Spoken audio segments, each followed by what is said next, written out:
La troisième et dernière journée du symposium a démarré par une messe en mémoire de Sylvanus Olympio et de toutes les personnes tombées pour l'indépendance du Togo. Du symposium de discussion, on a retenu que jamais un héritage n'a correspondu aussi adéquatement à l'avenir d'un pays. Nous sortons du symposium Sylvanus Olympio heureux de la qualité du résultat, heureux de l'enthousiasme vécu et du consensus généré, heureux de savoir qu'au Togo, Sylvanus Olympio dispose pour l'avenir véritablement. Désormais, nul ne peut prétendre faire le Togo en refusant de faire le choix d'une œuvre si magistrale. L'espoir que le Togo ne mérite rien de moins que le meilleur des œuvres togolaises, les meilleures de nous-mêmes. Les résolutions et recommandations du symposium Sylvanus Olympio en indiquent le chemin. Elles aident à aller plus loin vers ces fondamentaux Sylvanus Olympio. C'est pas une remise d'attestation aux participants que les rideaux sont tombés sur ce symposium. Merci, Duisbourg.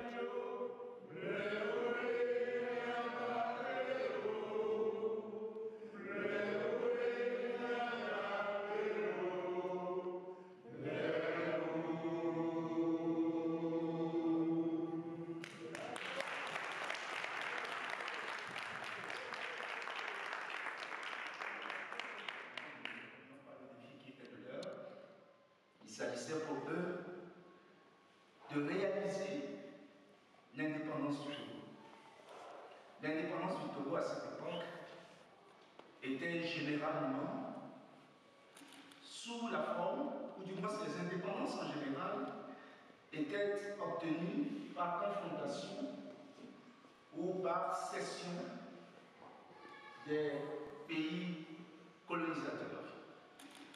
Le Togo, par ce qui le caractérisait, ancienne possession allemande, d'un côté aux Britanniques qui étaient au Bénin, et de l'autre à la France qui était au Dahomey à l'époque. Donc le Togo avait cette particularité d'être placé sous gestion, sous mandat, donc confié seulement pour administration, ce que nous connaissons aujourd'hui comme Togo, à la tutelle française. Et cela faisait en sorte que les Nations Unies avaient un regard sur le Togo. Et cela conférait une certaine capacité au président Sylvanus Olympio, qui avant même d'être président, avait la capacité de travailler beaucoup avec les Nations Unies et de présenter le cas de l'émancipation vers l'indépendance du peuple togolais, jusqu'à convaincre ces personnes, ces dirigeants du monde, que le Togo était mûr, que les hommes et les femmes du Togo étaient assez décidés à se prendre en main et à se gérer. C'est dans ce contexte-là que nous étions. Donc, l'indépendance du Togo n'était pas faite ou acquise par confrontation, ni par une forme de cession du pays qui administrait le Togo. L'indépendance du Togo était généralement, et on peut le dire, était une démarche autonome, une démarche de modernité des autochtones, des Africains, des Togolaises et des Togolais qui se trouvaient capables de se prendre en main et de gérer eux-mêmes leur territoire. Et il fallait donc faire la démonstration devant les instances internationales, que ce message-là, cette capacité d'administration était vraiment là. C'est pour cela, n'oublions pas que tous les tenants de cette thèse-là se sont disciplinés et ont trouvé en la personne du président Sylvanus Olympio cette capacité à porter leur message et à être le symbole de cette capacité à s'auto-administrer. Donc, il y avait une valeur intrinsèque dans la personnalité du président Sylvanus Olympio, que l'un des nôtres a souligné d'ailleurs tout à l'heure en disant que par cet avantage qu'il avait de fréquenter les personnalités de la sphère internationale, notamment celle des Nations Unies, et aussi leurs collègues, enfin ce sont ses collègues présidents ou premiers ministres de l'Afrique nouvellement indépendante, le président Sylvanus Olympio a fait suffisamment de démonstrations pour que les gens croient en lui, en cette capacité-là. Je suis bien entouré, hein? L'un a parlé de cette possibilité qu'il pouvait être, et ça c'est le secrétaire général de l'époque, d'Adama Chouet qui le disait, parce qu'il avait des difficultés à gérer la guerre froide, c'est-à-dire la tension qu'il y avait d'un côté entre la Russie et l'Union soviétique à l'époque, vous savez ce que je veux dire, l'Est et l'Ouest. Okay? Il avait beaucoup de difficultés lui-même à gérer cela. Et la personne que lui, secrétaire général, avec des difficultés, trouvait capable, éventuellement, puisque les deux blocs ne voulaient plus de lui de toutes les façons, et ce n'est pas un compromis spécial qui lui ont renouvelé son mandat, cette personne que Gadama pour être capable de faire face à cette difficulté, c'était justement le président Sylvanus Olympio.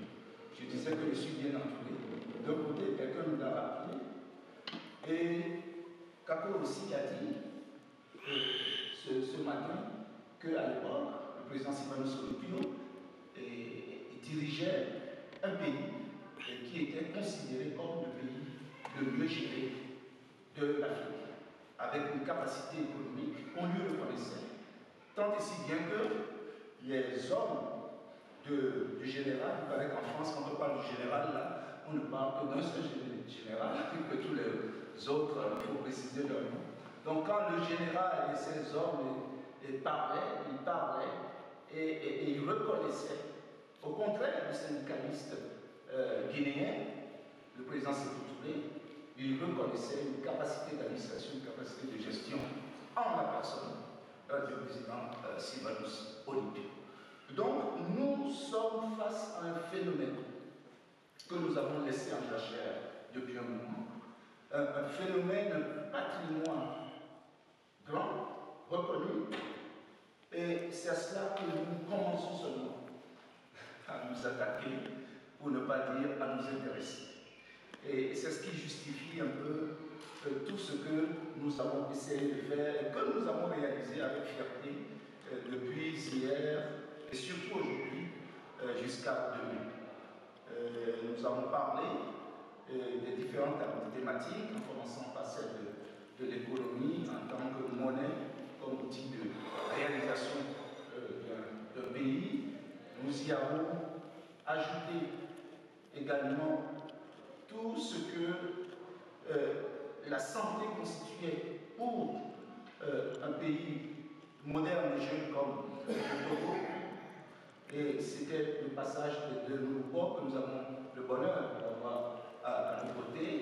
Et nous avons continué par la place importante de la culture que le doyen Agota Zissou nous a développée.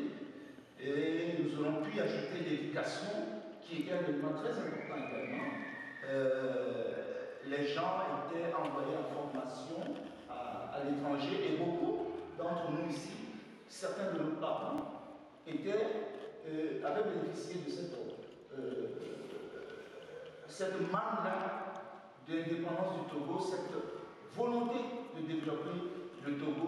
Beaucoup avaient bénéficié de cette ambiance générale pour être envoyés à l'extérieur pour ce qu'ils appelaient à l'époque la togonisation des cadres, qui devait prendre la relève de cette audace de vouloir se développer soi-même, s'autogérer soi-même et surtout, d'en faire suffisamment la démonstration pour que les structures internationales des Nations Unies puissent accepter la chose.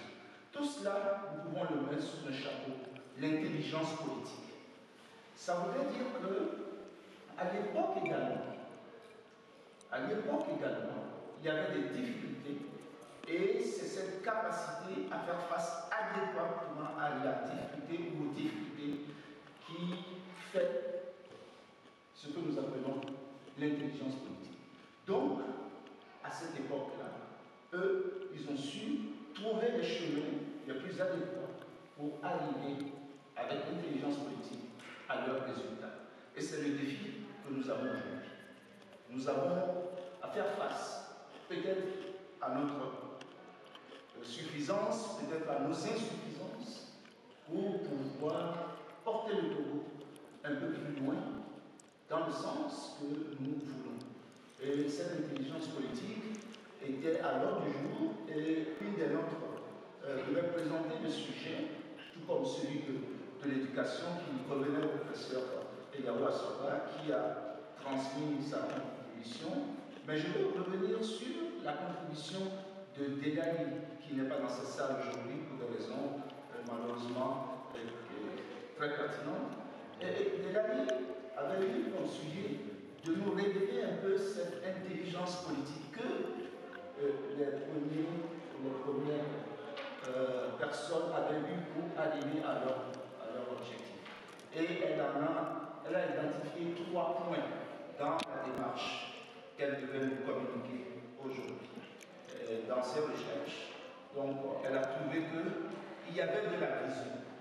Donc, premier élément, c'était de la vision qu'elle devait nous parler. Et évidemment, pour pouvoir aller quelque part, il faut savoir pourquoi vous y allez. Et surtout, lorsque vous allez atteindre cet objectif, à quoi ça va vous servir? D'une manière générale et schématiquement, c'est ce que l'on appelle la vision. Donc, ce qu'incarnait, cette volonté qu'incarnait le président Sylvain Soluyo avait de la vision. Dans ses recherches, elle a trouvé, en le résumant seulement en un mot, qu'ils avaient aussi de la stratégie.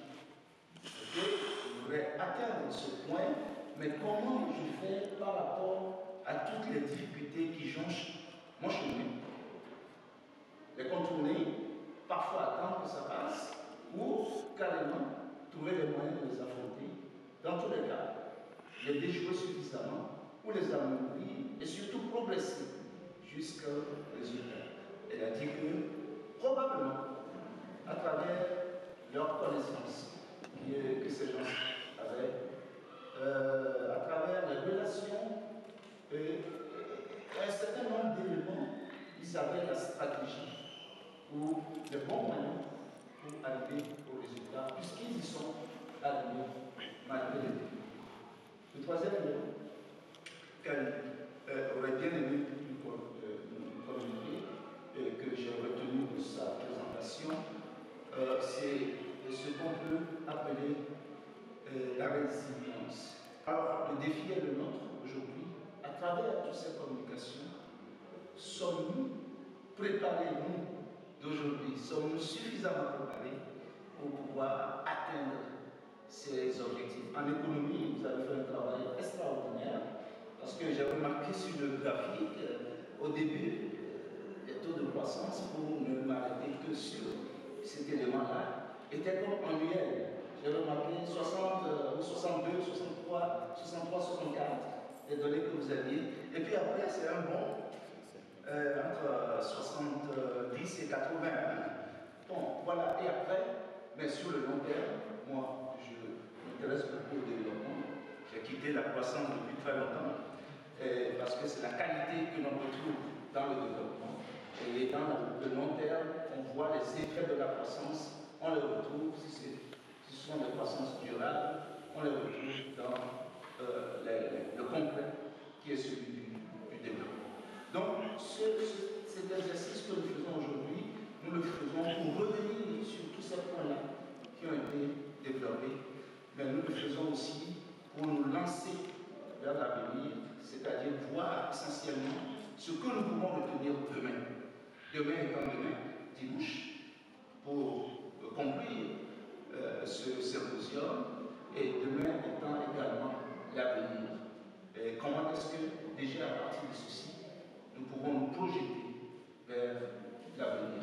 Quelques pistes sont là, à partir des débats que nous avons eus, qui seront évalués et discutés ensemble demain pour que cela soit communiqué à l'extérieur. Mais pour l'instant, revenons et approfondissons certains des points qui ont été développés jusqu'à maintenant. Donc la parole est ouverte. Demandez la parole. Nous avons un gentil monsieur qui fait très bien son travail et qui passe au micro. Un vrai monument de valeur. Ce n'est pas seulement les murs qui nous invitent à venir là, chanter, danser, à défiler tout le tour, mais ça nous invite à avoir un comportement quotidien.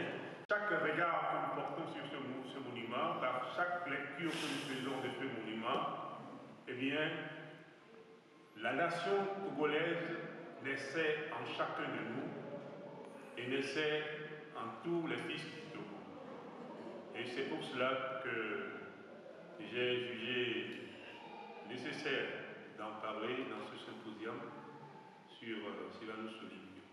Première chose, évidemment par rapport à Sylvanus Olympio, c'est un constat pessimiste.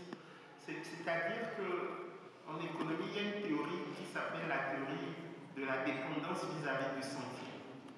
Donc le path dependent, qui dit, des fois on pense que l'Afrique peut se développer, que les pays en développement peuvent s'en sortir. Mais quelquefois, il y a des conditions initiales qui font que même 50 ans, 100 ans, après, un pays qui pouvait donner des signes de développement, finalement, n'arrive pas à se développer. Et pourquoi je dis ça? C'est parce que le Togo, avec l'assassinat de Sylvanus Olympio, me donne l'impression d'être rentré, malheureusement, dans cette théorie de la dépendance vis-à-vis du sentier. C'est-à-dire qu'un choc qui se produit à un moment donné plombe l'avenir d'une nation sur des siècles. On ne peut pas écarter cette hypothèse, malheureusement.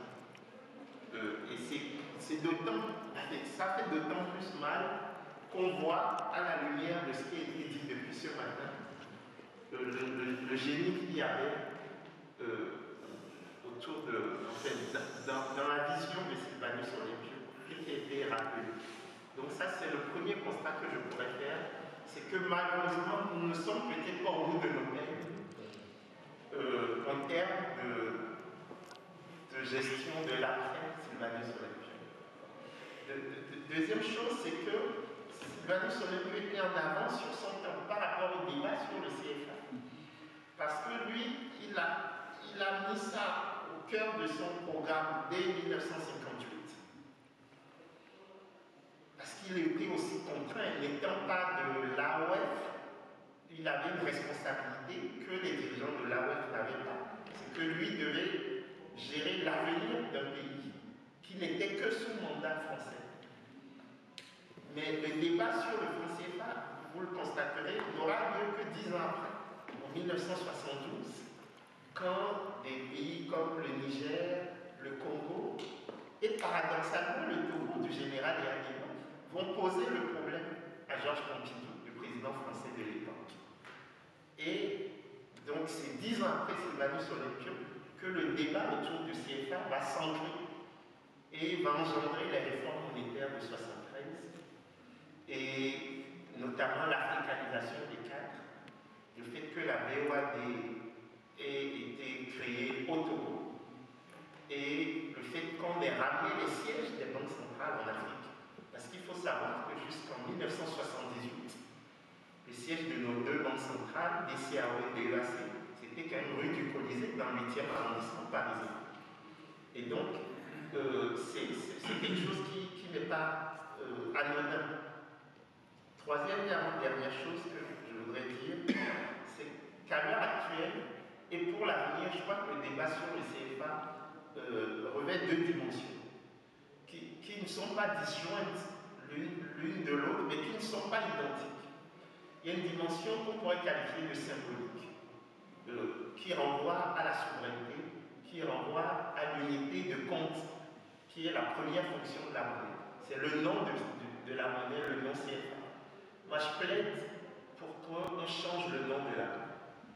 C'est-à-dire que l'année prochaine, ça va être les 60 ans des indépendances. Pour moi, un geste symbolique serait que de commun accord, la France et les pays africains de la zone franc décident de changer l'acronyme CFA, qui renvoie, qu'on le veuille ou pas, aux colonies françaises d'Afrique. Ça me paraît quelque chose d'urgent